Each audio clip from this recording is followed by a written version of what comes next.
Ovejas que pastorean.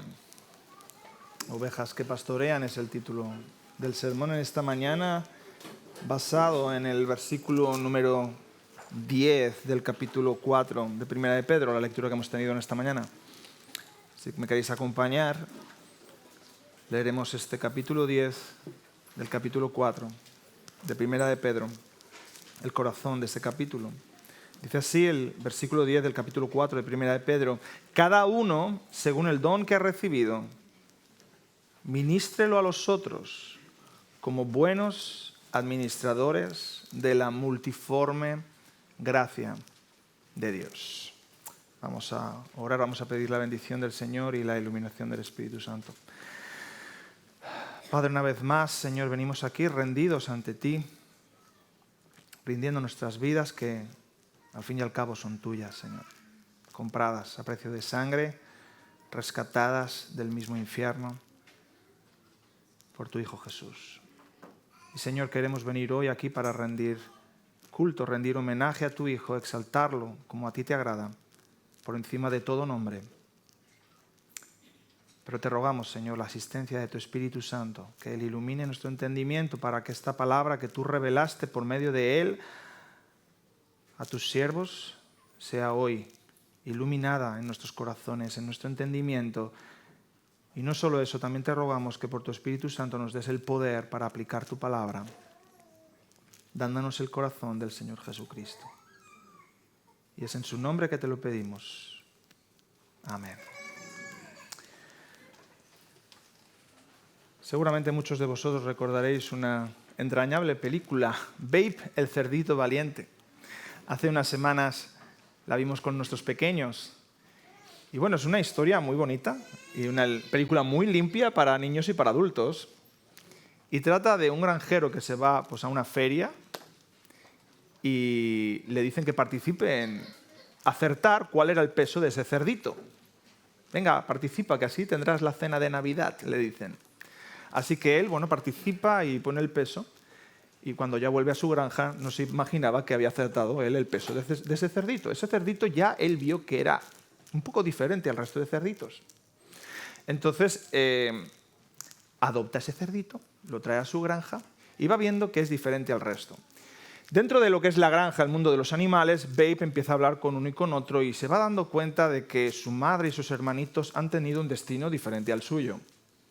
Aquí en Barcelona, en Cataluña, diríamos pues, que han hecho butifarras de ellos, ¿no? O salchichas, o salchichón, o lo que sea. Entonces Babe tiene una crisis existencialista, como cerdo que es, y entonces empieza a buscar propósito en su vida. Encuentra un perro pastor, una perra pastora, y le pide que le adopte. Y dice, sí, yo te adopto con mucho gusto. Y a partir de entonces es el hijo adoptivo, aunque es un cerdo, de una perra pastora. Y bueno, como todos los hijos suelen hacer, se van inspirando con las vocaciones y oficios de sus padres. Así que Babe dice, yo quiero ser un perro pastor, un cerdo pastor. El granjero se va dando cuenta pues, que realmente tiene más dotes de lo que uno se imaginaba. Tiene una forma curiosa de convencer a las ovejas porque les habla, no les grita ni les muerde. Y las ovejas les hacen caso, entonces se convierte en un gran cerdo pastor. Y la lección es muy básica en esta mañana para cada uno de nosotros, hermanos. Si un cerdito pudo llegar a ser un colaborador de los pastores, pues ustedes también pueden ser colaboradores de los pastores. Pueden ser ovejitas colaboradoras en la tarea pastoral. Cada uno, según el don que ha recibido, ministra a los otros como buenos administradores de la multiforme gracia de Dios. Para aquellos que tomáis nota, el sermón de esta mañana tiene los famosos 3 puntos. Sí, lo sé, solemos usar 3. Suelen ser bastante fácil de recordar así. Veremos 3 puntos. En primer lugar, eres una oveja con dones, o con un don, como mínimo. En segundo lugar, formas parte de un rebaño al que servir. En tercer lugar, eres administrador de la multiforme gracia de Dios. Eres una oveja con dones, formas parte de un rebaño al que servir y eres administrador de la multiforme gracia del buen pastor. Pero antes de adentrarnos en materia, contextualicémonos un poco. Pedro está escribiendo esta carta desde Roma, aunque él se refiere a esa ciudad como Babilonia. por su sentido espiritual, ¿verdad? Y escribe esta carta a las iglesias ya maduras que tienen unos 35 años de existencia, que están dispersas en Asia Menor, la zona que hoy día denominaríamos como Turquía. Él les habla de 3 cosas en particular: la importancia de tener su identidad en Cristo, la importancia de entender que el sufrimiento puede formar parte del testimonio cristiano y la importancia de mantener viva nuestra esperanza en el regreso del Señor Jesucristo. Bien, todo esto envuelto en un contexto de gran persecución motivado por el emperador de la época que era Nerón, como conocéis. Así que recordemos, mientras exponemos el punto de esta mañana, que estamos en un contexto de persecución y Pedro está presentando el ejemplo y sacrificio del Señor Jesucristo para animar a los cristianos a exhortarles a una vida de servicio, una vida reenfocada en el mismo cuerpo. Ese es el medicamento espiritual que les receta el apóstol Pedro a estos hermanos perseguidos. Descentraros de vosotros mismos, centraros en el cuerpo. Pedro no les ayuda a caer en el victimismo.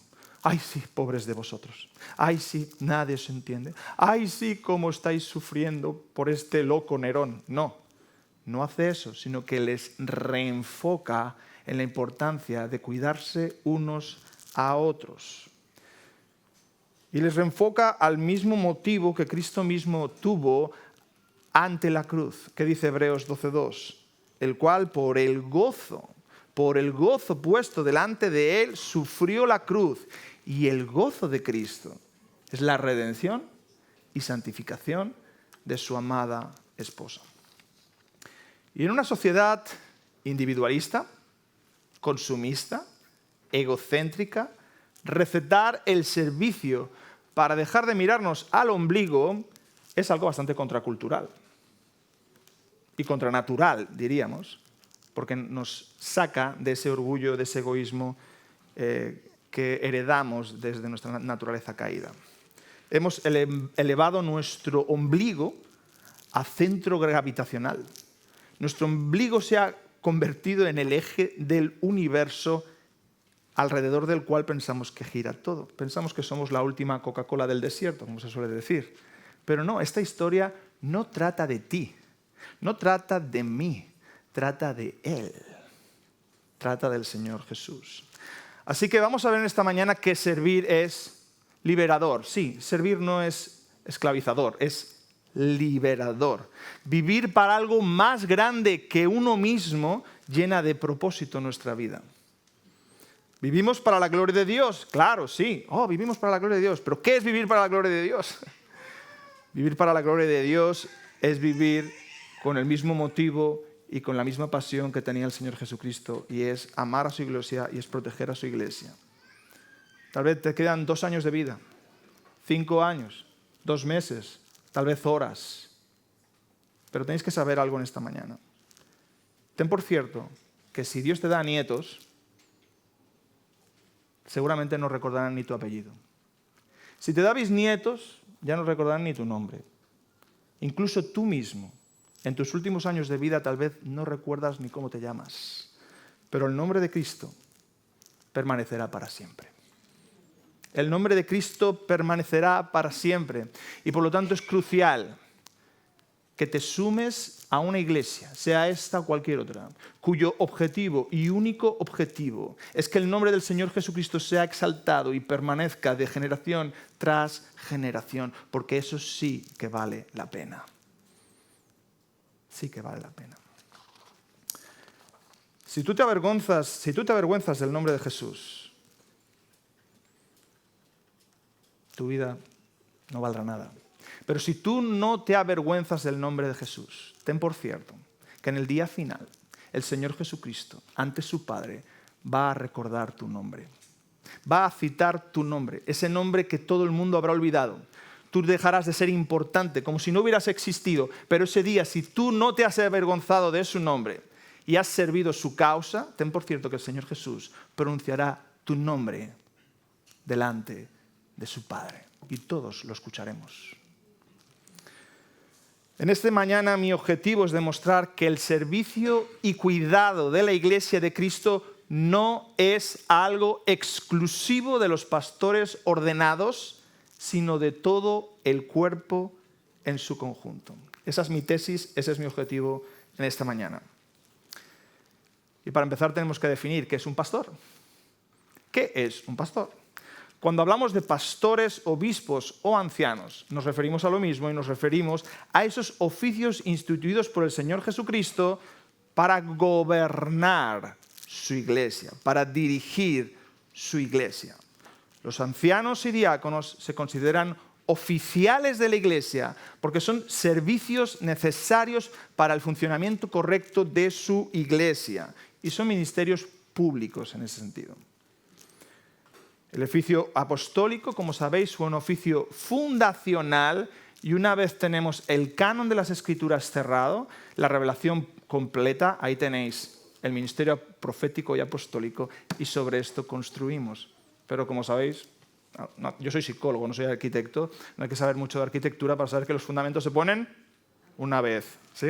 Una vez puestos los fundamentos, edificamos sobre esos fundamentos y el Señor ha delegado su autoridad de Cristo a los apóstoles, de los apóstoles a pastores. Pero el ministerio apostólico ha finalizado, por tanto. Las funciones del pastor, en primer lugar, es gobernar la iglesia, dirigir la iglesia. 1 Timoteo 5:17. Los ancianos que dirigen bien los asuntos de la iglesia son dignos de doble honor. Dirigen. En el capítulo 5 que tenemos a continuación, en Primera de Pedro, nos dice que su segunda misión fundamental es apacentar, pastorear, cuidar. Versículo 2 del capítulo 5. Y les insta a que este cuidado sea gozoso, generoso y justo. Y atención, si en el capítulo 5 empieza a hablar ancianos y pastores, en el capítulo 4 ¿a quién estaba hablando? A todos nosotros. Por lo tanto, el versículo 10 del capítulo 4 que hoy estamos predicando va para ti, aunque no seas pastor. ¿Sí? ¿Son las funciones de los pastores exclusivas? Sí y no. No y sí. Solo pastores y diáconos ordenados gobiernan la iglesia.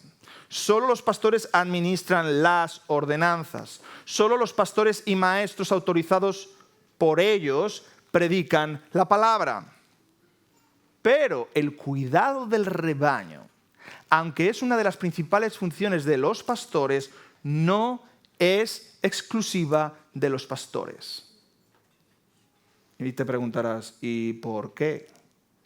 Bueno, importante que vivimos en España o venís de Latinoamérica, pero tenemos una cultura muy católico-romana, entonces tenemos una visión de pastor como un cura, ¿no? Que te casa, que te bautiza, que te casa, que te entierra, ¿no? Entonces una visión muy sacramentalista del oficio, pero el pastor bíblicamente no se parece a eso. Tenemos que entenderlo diferente, bíblicamente, no culturalmente. Entonces, ¿por qué el cuidado del rebaño no es algo exclusivo de los pastores? Varias razones, 4. Porque no es bíblico pensar que solo los pastores deben cuidar el rebaño. No es bíblico pensar que solo los pastores deben cuidar el rebaño. No tenemos revelada en las Escrituras esa exclusividad. Así como tampoco tenemos revelada esa exclusividad de los diáconos. En la Biblia no dice que los diáconos tienen que hacer el 100% de las funciones diaconales, sino supervisarlas. Bien. En segundo lugar, no es bíblico que los pastores lleven a cabo toda la obra del ministerio, sino que son llamados a capacitar para la obra del ministerio. Efesios 4:12. Capacitar a otros para la obra del ministerio. Y en tercer lugar, porque no es sano. No es sano que un pastor intente abarcar el 100% de las necesidades espirituales de su rebaño, en especial si esa iglesia Dios la está bendiciendo cuantitativamente, porque desatendería a su esposa, sus hijos, su hogar, su salud y hasta su perro. Todo quedaría desatendido. En cuarto lugar, esto le gustará mucho a los jóvenes, porque el ministerio pastoral es más largo que el de un futbolista. Sí, los futbolistas, 35, por ahí, cuelgan las botas, ¿no? Pero el pastor no cuelga la Biblia. Un pastor no cuelga la Biblia. Así que, como su ministerio dura toda su vida, tiene que acabar con la misma alegría y gozo que empezó. Es por eso que debe tener un ministerio también realista. Fijaros algunas estadísticas de Christianity Today, de 2021, bastante reciente, ¿vale? Para ser una estadística. El 38% de los pastores desea dejar el ministerio. Ese porcentaje es como si uno de nosotros tres quisiera dejar el ministerio, pero ya. 38%, ¿vale? El 51% de pastores desearía no dedicarse al pastorado a tiempo completo. 51% de los pastores desearían no dedicarse a tiempo completo al ministerio. Vaya resultado. En 2016, el 85% de los pastores consideró su salud mental buena o excelente y en 2021 bajó al 60%. Es decir, que un 40% en 2021 de los pastores consideraba su salud mental o su mala, una situación mala. El 50% de los pastores de iglesias tradicionales conservadoras como la nuestra, 50%, desea renunciar al cargo en comparación al 38% de iglesias más progresistas. Claro, si intentas ser fiel a la palabra, pues es más agotador que si todo es como fácil. Así que vemos no solamente que la labor pastoral del cuidado del rebaño no es exclusiva de los pastores, sino que también los mismos pastores son ovejas que necesitan ser pastoreadas. Y bueno, después de estos puntos preliminares, vamos a entrar en materia. Cada uno, según el don que ha recibido, ministrelo a los otros como buenos administradores de la multiforme gracia de Dios. Primer punto, eres una oveja con dones. Fijaros que dice cada uno, y no está hablando a los pastores porque los pastores empieza a hablarles en el capítulo 5. Cada uno, según el don que ha recibido. Así que vamos a ver qué es un don espiritual. Aclararemos que no existe oveja sin, como mínimo, un don. Y haremos una comparación con las características de las ovejas y una aplicación espiritual. ¿Qué es un don? A la luz de la palabra de Dios, de lo revelado, entendemos que un don espiritual es una habilidad sobrenatural dada por Cristo al creyente por medio del Espíritu Santo para servicio de la Iglesia. Los dones espirituales no son propios. Son del Espíritu, son para facilitar una misión de un llamado. Y todo cristiano tiene una misión, todo cristiano tiene un propósito dentro del cuerpo. Seas mano, seas pie, seas ojo, seas oreja, seas dedo meñique o uña del pie. Tienes un propósito dentro del cuerpo. ¿Cuántos dones espirituales hay? Bueno, tenemos varias listas en las Escrituras, 1 Corintios 12, Romanos 12, Efesios 4, lo podéis leer en casa, pero esas listas no son exhaustivas. Y en segundo lugar, dentro de esas listas tenemos dones de la era apostólica con dones que Dios dio para autentificar la revelación dada a los apóstoles. Por lo tanto, hay dones que cesaron y actualmente no están entre nosotros. No son dados por el Espíritu Santo para edificar la iglesia porque son fundacionales y están asociados al ministerio apostólico y ya hemos dicho anteriormente que el ministerio apostólico cesó junto con el canon, ¿verdad? Otra pregunta que nos solemos hacer sobre los dones ¿es lo mismo un don, una habilidad, un talento? Hay mucha confusión al respecto. Al final le acabamos llamando don a todo. Pero recordemos lo que hemos dicho de los dones. Los dones son una facultad, una capacidad sobrenatural que ha dado Dios el Espíritu Santo y no es intrínseca de la persona. No forma parte de la persona. La persona no lo ha logrado por ejercitarse mucho, por ser muy disciplinado. En ocasiones escuchamos decir, ¿cuánto talento tiene esta persona? ¿Sí? Y miramos la familia y el contexto y decimos, algo de genético o cultural o ambiental tendrá esto. ¿Sí? Por otro lado, podemos encontrar a personas con grandes habilidades fruto de la práctica, el virtuosismo, un gran escritor, un gran orador, un gran artesano, ¿sí? Pero no necesariamente todas esas habilidades son dones espirituales, pueden ser simplemente dones naturales, ¿sí?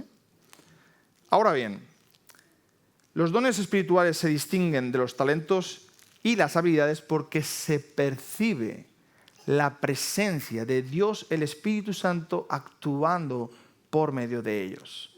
Y se ve como resultado que el cuerpo de Cristo es bendecido y la iglesia es edificada. Pongamos algún ejemplo. Sansón. Sansón recibió el don de la fuerza. Pero Sansón ni vemos que es un buen mayordomo de su alimentación y de sus hábitos, ¿sí? Ni de su vida en general. De buen mayordomo no tenía nada. Y tampoco iba al gimnasio para ejercitarse, ¿verdad? Dios le dio esa fuerza. Dios le dio esa fuerza. No necesitaba un entrenador personal o una dieta baja en grasas. No, Dios le dio una fuerza que no era normal entre las personas. El caso del rey David, aunque tiene sus sutilezas, es bastante también esclarecedor. Tenemos un rey David que era un músico, era un poeta, escribía, hacía canciones, hacía de todo, vamos, y tocaba el arpa muy bien. Pero ¿cuál era el punto distintivo de David respecto al resto de músicos de su época? Cuando el rey Saúl vemos que es atribulado por un espíritu maligno, el rey David toca el arpa y Saúl recibe alivio espiritual. Seguramente el rey Saúl, si quería entretenerse, podía llamar a otros músicos. Habría grandes músicos en esa época, pero cuando el rey David tocaba el arpa, la opresión diabólica que iba contra Saúl era aliviada. Ahora bien, nos refiramos a dones espirituales, dones naturales, tales como habilidades o talentos. Tenemos que puntualizar que todo, al fin y al cabo, todo, absolutamente todo, es de Dios. Y todo absolutamente debe ser consagrado a Él y puesto al servicio del Señor. Tengas lo que tengas mucho, tengas poco, tengas un talento, 2, 10, 20 o 1000, todo te ha sido dado para consagrarlo a Él. Como mínimo, hermano, hermana, tienes un don. Te preguntarás, ya, pero ¿cuál? Ya, pero ¿cuál? Cuando era joven, hace ya bastante, íbamos a reuniones de jóvenes y era bastante común que uno de los temas que se enseñaba en reuniones de jóvenes es los dones espirituales. La gente estaba fascinada por ver cuál era su don. Era como un ejercicio de orientación profesional, orientación espiritual. Todo el mundo iba en búsqueda de que un profesional del mundo del más allá le dijera, tú tienes el don tal. Ah, vale, bien, no lo sabía. Pero era ridículo realmente. Estaban fascinados por eso, cuando realmente la obra de Dios, el Espíritu Santo, es hacernos santos. Y ya lo dice el nombre. Porque Jesús es santo, el Padre es santo, el Espíritu pues es santo. ¿Pero por qué le llamamos Espíritu Santo? Porque su obra primaria es santificarnos. No darnos superpoderes, santificarnos.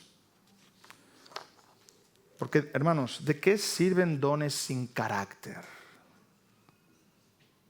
Si miráis los requisitos de un pastor y de un diácono, lo más notable es el carácter, no los dones, el carácter. Dejemos que el Espíritu sea, por tanto, quien vaya clarificando nuestros dones mientras nos ponemos a su disposición en el seminario de la toalla y el lebrillo. ¿Sabéis cuál es el seminario de la toalla y el lebrillo? Pues el del Señor Jesús, el de arrodillarse, coger la toalla y el agua y limpiar los pies de los demás. Eclesiastés 9:10 dice que todo aquello que venga a tu mano, hazlo en la medida de tus fuerzas. Eclesiastés 9:10. ¿Quieres saber tu don? Sirve. Sirve al Señor. Es en el taller del maestro en el que es forjado un carácter manso y humilde como el del Señor Jesucristo. Porque, hermanos, al fin y al cabo, por muchos virtuosismos y muchas capacidades que tengan las personas, aquí lo que vale es tener un corazón como el del Señor Jesús. Un corazón manso, un corazón humilde, un corazón dispuesto a servir como Cristo sirve. Ahora vamos a pensar un poco en las ovejas, que era el tercer punto de este primer punto. Vamos a pensar un poco en las ovejas. Normalmente cuando hablamos de las ovejas es para decir que son muy torpes, necias e indefensas. Y tiene parte de razón. Pero también tienen algunas virtudes que vamos a poner en valor y vamos a hacer aplicaciones espirituales. ¿Qué características beneficiosas para el conjunto del rebaño tienen las ovejas? El primero de ellos, muy importante, tienen un oído agudo. Son animales muy sensibles a altas frecuencias sonoras. Las ovejas poseen un sistema auditivo desarrollado y sensible. A larga distancia escuchan sonidos y a larga distancia ya pueden responder en huida o en defensa. Si habéis visto algún documental de pastores, veréis que ellos van pegando gritos por el monte, ¿no? No voy a hacer el ejemplo aquí, pero ellos van dando sonidos porque eso va calmando a las ovejas, porque reconocen su voz y se calman.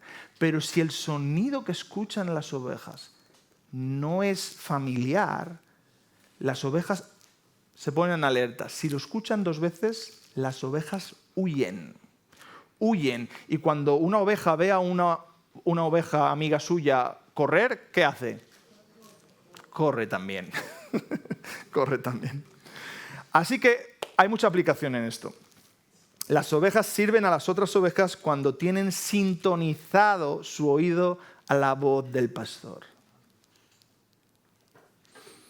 Si te preguntas cuál es tu don en esta iglesia, si tú tienes sintonizado el oído a la voz del pastor y tú sabes reconocer dónde Jesús está hablando y dónde Jesús no está hablando, vas a ser de mucha bendición a la gente que hay a tu alrededor. Porque vas a identificar dónde huele a Cristo y dónde no huele a Cristo. Y por lo tanto vas a poder aconsejar a otra ovejita que está al lado como ¡huye! ¡Huye! O tranquila, tranquila, estás en el redil, estás bien. Segundo punto, visión panorámica. Las ovejas tienen visión panorámica. Dado que son animales de presa, que son la comida de otros animales, Dios las ha dotado de una visión panorámica. Tienen un gran campo visual muy superior a muchas cámaras de seguridad. 300 grados pueden ver. Su ojo está como salido del huevo, o sea, la tienen por ahí. Y ven muchísimo, 300 grados. Prácticamente lo ven todo. Y esto les da la capacidad de visualizar su entorno, un entorno muy amplio, y advertir cualquier peligro. Tienen más virtudes de lo que pensábamos las ovejas, ¿verdad? La iglesia necesita miembros con visión espiritual. La iglesia necesita miembros con visión espiritual. Los pastores no son gurús. Los pastores no tienen la exclusividad de la visión espiritual. Puede haber entre nosotros un hermano en una gran prueba, en una gran crisis, en una gran tentación, con necesidad de hablar, con necesidad de visión, intentar acercarse a uno de los pastores y ser imposible porque hay 20 personas esperando para hablar. ¿Estás preparado? ¿Estás preparado para dar visión espiritual? ¿Estás preparado para dar consejo espiritual? ¿Estás preparado para dar ayuda?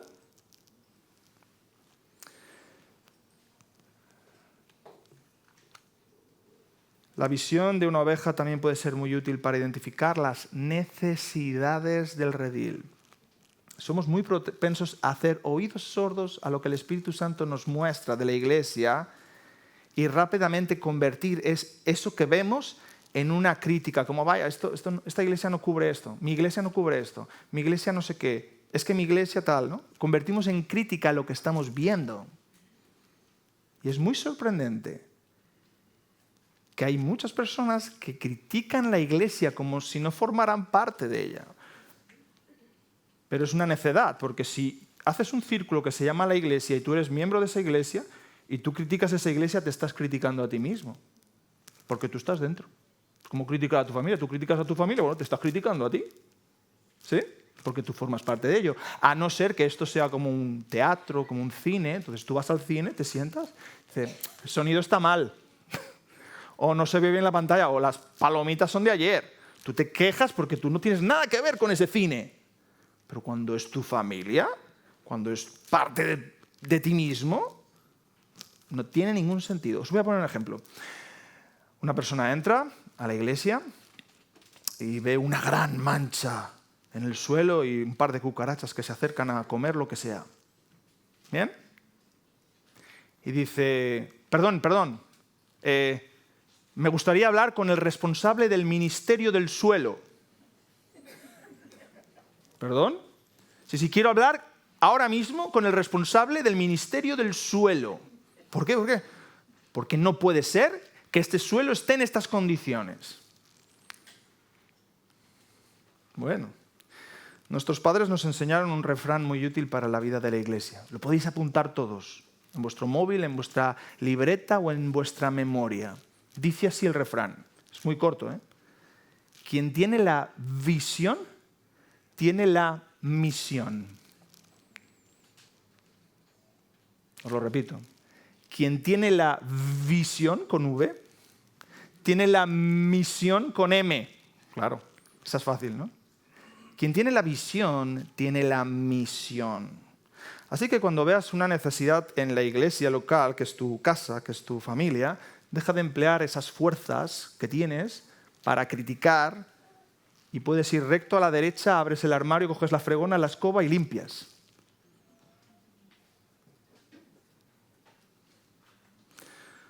Así como les decimos a nuestros hijos, bueno, vais teniendo una edad, tú ya tienes 7, tú tienes 8, poco a poco, mira, saca las cosas del lavavajillas y ponlas aquí. Venga, vamos a hacer 10 minutos de arreglar la casita. Y poco a poco le vas enseñando que no están en un hotel, ¿verdad? Que son de la familia, no son, hola, un visitante, venga, aquí está tu habitación y tu comida, este es el número por si tiene cualquier incidencia. No, son parte de la familia, ¿verdad? Y por lo tanto van asumiendo pequeñas responsabilidades y van madurando. Así, hermanos, cristianos, asistentes regulares, todos estamos en el mismo redil y todos somos ovejas de un único pastor. Dice una fábula que una familia, un grupo de ratones vivía en una gran cocina. Y la señora de la casa pues, no tuvo otra idea que comprarse un lindo gatito. Ese gatito fue creciendo y los ratones ya no estaban tan contentos, ya no podían comer lo que querían comer. Así que los ratones muy organizados dijeron, asamblea, vamos a hacer una asamblea. Y vamos a hacer un brainstorming. Y vamos a dar toda la lluvia de ideas que tengamos posibles para solucionar esta situación de crisis. Un gabinete de crisis hicieron. Entonces los ratones empezaron a dar ideas, todas eran malísimas, ya estaban desesperados, no sabían cómo solucionar el tema del gatito, que ya no era un gato, hasta que un joven se levantó la mano y dijo, tengo una buena idea sencilla y práctica. Dinos. Vamos a colgarle un cascabel al gato. De esa forma, cuando el gato se acerque a nosotros, todos lo escucharemos y podremos escondernos y estaremos bien y todos. Maravilloso, fantástica idea, qué gran idea. Poco después ya se levanta un ratoncito más anciano y dice, muy bien, buena idea, pero ¿quién le va a poner el cascabel al gato? Y todos se quedaron calladitos. Moraleja, es más fácil decir las cosas que hacerlas. Y hermanos y amigos, este mundo y la iglesia necesita menos opinadores y más actores, menos visionarios y más siervos, menos crítica y más implicación, menos palabras y más acciones. Tercer punto de las ovejas. Las ovejas, sorprendentemente, en el mundo de los animales, valoran la experiencia. Las ovejas valoran la experiencia. A diferencia de lo que se creía, esto del macho alfa y ¿no? el macho dominante y todas esas cosas, en las ovejas no es tanto así. tienden a seguir a la oveja más experimentada y sabia en el rebaño porque ha demostrado un comportamiento exitoso en la búsqueda animal de alimento y en sortear los peligros. Hace unas semanas mi esposa escuchó un sermón de Pepe Mendoza. Antes era pastor de la IBI, ahora está en Perú haciendo obra nueva. Pepe explicaba que los jóvenes no valoran a los más mayores porque son del pasado. Claro. Los jóvenes no valoran la opinión de los ancianos, de los mayores, porque claro, los ancianos son del pasado. Pero Pepe dijo que no es cierto. Que los ancianos no vienen del pasado, vienen del futuro. Los jóvenes han quedado alucinados. ¿Que vienen del futuro? Sí, joven, vienen del futuro. ¿Sabes de qué futuro? De tu futuro. Del futuro que tú vivirás. Del futuro que tú vivirás. Los mayores viven en el futuro que los jóvenes experimentarán. Los ancianos ya han caído en la piedra que tú estás a punto de tropezar. Los ancianos ya tuvieron que orar, hacer ayuno, llorar por la decisión que te roba el sueño en este momento. Quizás si le preguntaras, te ayudarían a tomar una sabia decisión. Los ancianos ya saben cómo y cuánto dura cicatrizar ciertas heridas. Los ancianos saben el valor que tiene el tiempo. Las 13:39 de hoy, 24 de septiembre, nunca más volverá a existir, ¿lo sabéis? Los ancianos saben el valor que tiene el tiempo, el valor que tiene la familia, el valor que tiene la integridad y el valor que tiene la pureza. Cosas que hoy no se valoran y mañana no se recuperan. Lamentablemente, los necios suelen preguntar consejo a los necios.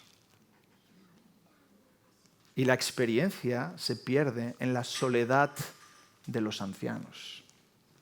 Pero eso no debe ser así en la familia de la fe.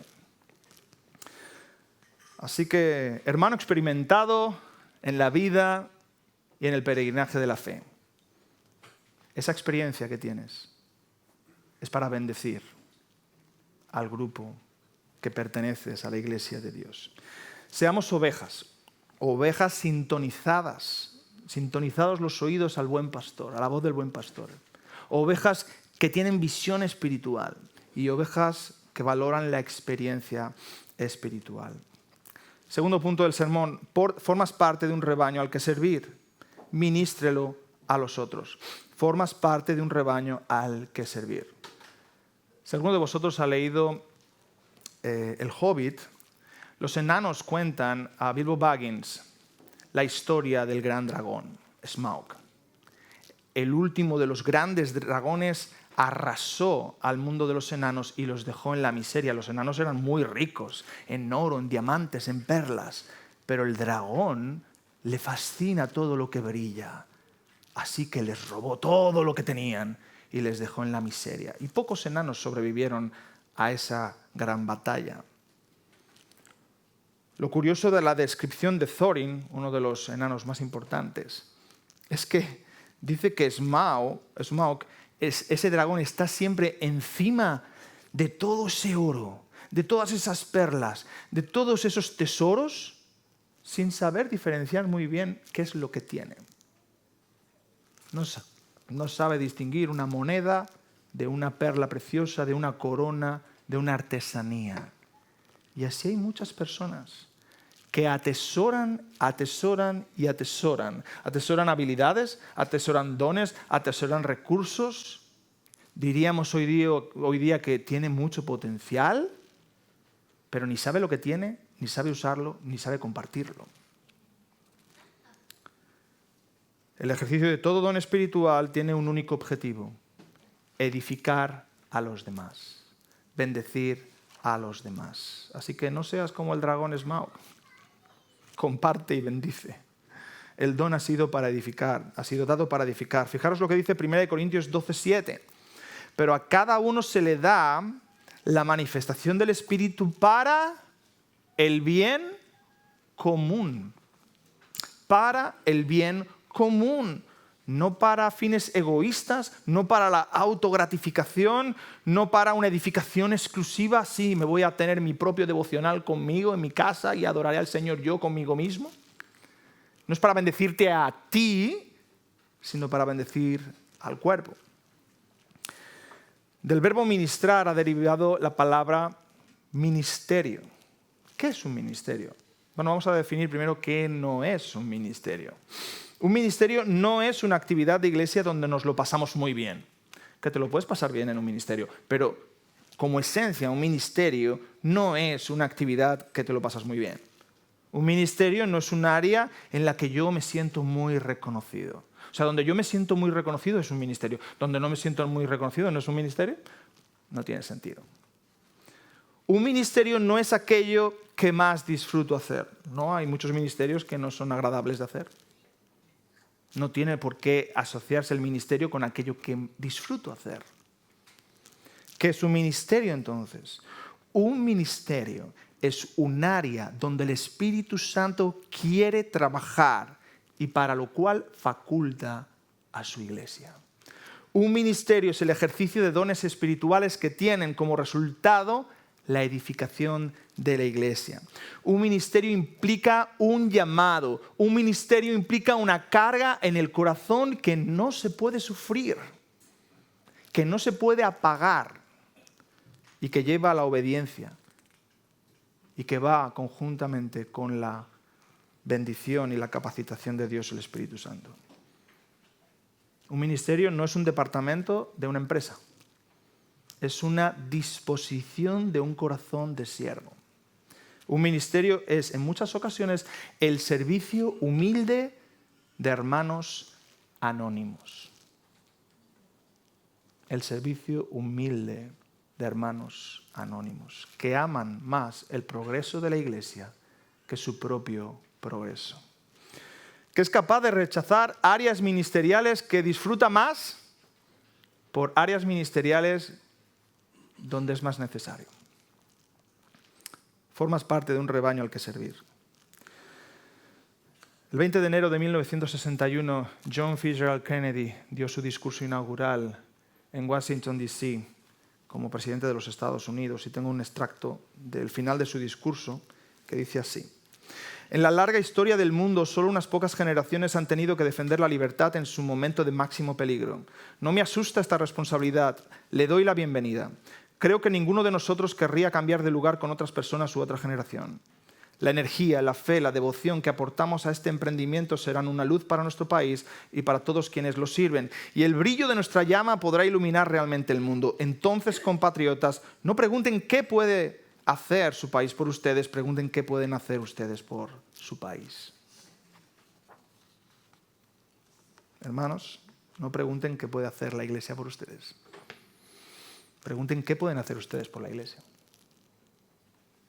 Necesitamos descentrarnos de nosotros mismos. Necesitamos quitarnos nuestras exigencias y demandas consumistas, adoptando una actitud de siervo como la del Señor Jesús.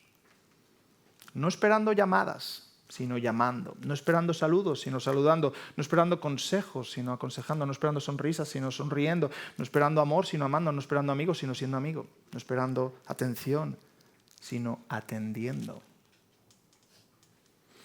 No preguntéis qué puede hacer la iglesia por vosotros. Preguntad, pues eso, qué podéis hacer vosotros por la iglesia. Porque formáis parte de un rebaño al que servir. Tercer y último punto. Eres un administrador de la gracia del buen pastor. Eres un administrador de la gracia del buen pastor. Primer punto, ¿qué es un administrador? ¿Qué es un administrador? Un administrador es una persona que tiene por oficio administrar los bienes de otro. Los bienes de otro. Así que somos personas que administran lo de otro con los dones de otro. Porque ni con lo que administramos es nuestro, porque es del Espíritu Santo. Bueno, muchos sabéis que me encanta el fútbol, ¿verdad? Es mi deporte favorito. No solo es mi deporte favorito, yo creo que es el mejor deporte. Es broma. Me gusta tanto el fútbol que hasta disfruto ver un partido del Madrid. Lo tengo que confesar, me gusta el fútbol en general, sobre todo cuando gana el Barça en el último minuto. Pero dentro del mundo del fútbol me confieso, ya entendéis la palabra confieso en el contexto, me confieso cruifista, de Johan Cruyff, sí, me gusta cómo él entendía el fútbol. Cruyff sabía que el fútbol inicia con un balón y es esencial la posesión del balón. Por eso él desarrolló centrocampistas inteligentes. Centrocampistas inteligentes que repartían el juego. ¿Y cuánto hemos disfrutado con un Guardiola, con un Xavi, con un Iniesta, con un Busquets? No amaban el tener la pelota, amaban dar la pelota en buenas condiciones para el éxito del equipo. Y qué gran lección para la vida espiritual. Dios ha dado dones, habilidades, talentos a cada uno de sus hijos, pero no para que los retengan, como el que quiere hacerlo todo y ganar el partido solito, ¿no? Sino para que le den juego, para que mueva la pelota, para que bendiga a otros. Hay tanta bendición cuando los dones fluyen de las personas hacia afuera, porque también, ¿sabéis?, hay un riesgo si no lo haces. Aquellos que retienen, como ese dragón, la cosa no acaba bien, como le pasa al dragón, que no voy a decir cómo acaba la historia, pero la cosa no acaba bien para aquellos que retienen. Pensemos en la diferencia entre un lago y una laguna. La palabra se parece mucho, pero son muy diferentes. El lago es un cuerpo de agua, ¿sí?, que recibe agua de los ríos, de la lluvia, de los torrentes, pero también tiene su salida a otros ríos, hacia el mar. Pero la laguna solo tiene entrada. Solo tiene entrada. Y el agua se estanca ahí. No tiene la misma vida. ¿Sí? Así hay muchos cristianos que vienen siempre a recibir. Necesito recibir, necesito tener, necesito cubrirme esta necesidad. Necesito, pero no sale nada.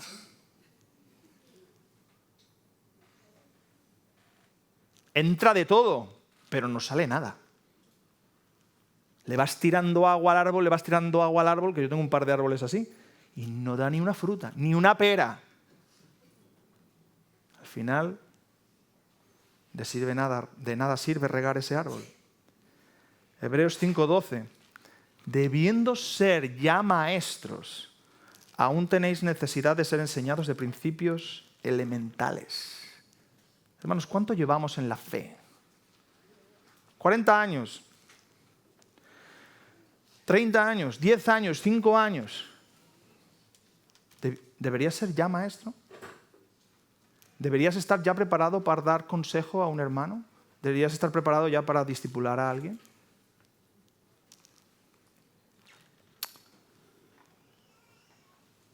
Somos administradores, pero no debemos retener, porque todo lo que se retiene y todo lo que se estanca se pudre. Como la gente que almacena cosas en su casa y luego abre el armario y está todo enmohecido y huele horrible. Y va a la basura. Aquello que no lo puedo regalar, no lo puedo dar, no lo puedo dejar, no, lo necesito, al armario, podrido, a la basura. 3 años después. Regala, da, bendice, ¿por qué va a ir a la basura? Y tus dones, tus talentos, tus habilidades van a ir a la basura, porque si te los guardas para ti van a ir a la basura, no van a servir de nada. En segundo lugar, administramos la gracia de Dios. ¿Qué es lo que administramos? Nuestra actividad es ser administradores de lo que no es nuestro y con los dones que tampoco son nuestros. Y administramos la gracia de Dios, y la gracia también nos habla de que nada es nuestro. Todo, la vida, tu tiempo, tus dones, tus habilidades, tus talentos, tu familia, tu coche, tu casa, todo es por la gracia de Dios. Nada es mérito tuyo, todo es por gracia. Cuando el Señor Jesús envió a sus discípulos a predicar, fijaros lo que les dijo. Predicad esto, el reino de los cielos se ha acercado. Sanad enfermos, limpiad leprosos, resucitad muertos, echad fuera demonios. De gracia recibisteis, dad de gracia. De gracia recibisteis. Ahora me voy a poner yo a retener, a convertirme en una laguna, a convertirme en un estanque espiritual. No, dad de gracia. La gracia recibida debe fluir. Igual como entra a través de todo tu ser, debe salir para que bendiga a otros seres, otras personas. La gracia administrada tiene un adjetivo en este versículo. El adjetivo es multiforme. Multiforme. ¿Qué significa multiforme? Bueno, que tiene muchas formas. Que no es uniforme. Uniforme sería una característica más sectaria, ¿no? Todo tiene que ser de una determinada manera. Pero aquí habla más que es multiforme, no uniforme. Así que Dios no solo ha desplegado su creatividad en la creación, también despliega su creatividad en la redención. Si os dais un paseo por cualquier montaña, os daréis cuenta que los campos no están vestidos solo de una flor, ¿verdad? No son todos los campos de amapolas, sino que también hay margaritas, lirios, dalias, hortensias, bugambilias, incluso hasta cardos. Pero ahí está también la diversidad y la belleza, ¿verdad? Y Dios no solo edifica su iglesia con pastores y predicadores y maestros, no, bendice a su iglesia con el que sirve, visita, ayuda, hospeda, alimenta, llama, consuela, intercede, aconseja, abraza, regala, cocina, pinta, canta, habla, escucha. Multiforme, gracia de Dios. La gracia de Dios que hemos recibido es multiforme y debe fluir de nosotros hacia afuera de 1000 maneras para bendecir al cuerpo de Cristo. Así que eres una oveja con dones, formas parte de un rebaño al que servir y eres administrador de la multiforme gracia del buen pastor. Somos todos ovejas llamadas a colaborar en la función pastoral del príncipe de los pastores. Cuando tú sirves a la iglesia no le echas una manita a los pastores y diáconos, no. Tú estás sirviendo al príncipe de los pastores, que es el Señor Jesucristo. Todos somos ovejas cuidando un rebaño que no es nuestro. Y somos ovejas que pastorean a otras ovejas gracias a que el buen pastor se hizo oveja por nosotros. Porque Cristo dejó su trono de gloria para servirnos. El Hijo del Hombre no vino para ser servido, sino para servir y para dar su vida en rescate por muchos. Cristo no vio a la iglesia como una gran oportunidad de autorrealización. Cristo no vio la iglesia como un campo perfecto para exhibir sus dones y talentos. Cristo no vino a servirse de la iglesia, sino a servir a la iglesia. Cristo se humanó para servirnos. Cristo se clavó para servirnos. Cristo resucitó para servirnos. Cristo está exaltado a la diestra del Padre mediando para servirnos. Cristo volverá a buscarnos para servirnos, para bendecirnos. Y nosotros, que le amamos, eternamente aquí y por la eternidad, le serviremos a Él. Él nos ama y nosotros, como hemos sido amados, le amamos también a Él. El pastor se hizo oveja para ser sacrificada en nuestro lugar. ¿Es mucho que tú cuides a su iglesia, a su rebaño? ¿Es mucho pedir del Señor Jesús que murió por ti en la cruz, que ahora tú vivas una vida sacrificada por su iglesia? El Señor Jesús dijo, el que quiera ser el primero entre vosotros será vuestro siervo. El que quiera ser el primero entre vosotros será vuestro siervo. Por eso, hermanos, cada uno según el don que ha recibido, porque lo has recibido. Según el don que ha recibido, ministralo a los otros, como buenos administradores de la multiforme gracia de Dios. Amén. Vamos a orar. Padre bueno, Padre santo, gracias, Señor, por tu palabra. Gracias por tu exhortación, Señor, a tener un corazón como el de tu Hijo, Señor. Corazones de siervos, corazones humildes y mansos, Señor. buscando el bien de los demás y no el bien propio. Ayúdanos a amar a tu iglesia como tú la amas, Señor. Porque amar a la iglesia es amarte a ti, Señor.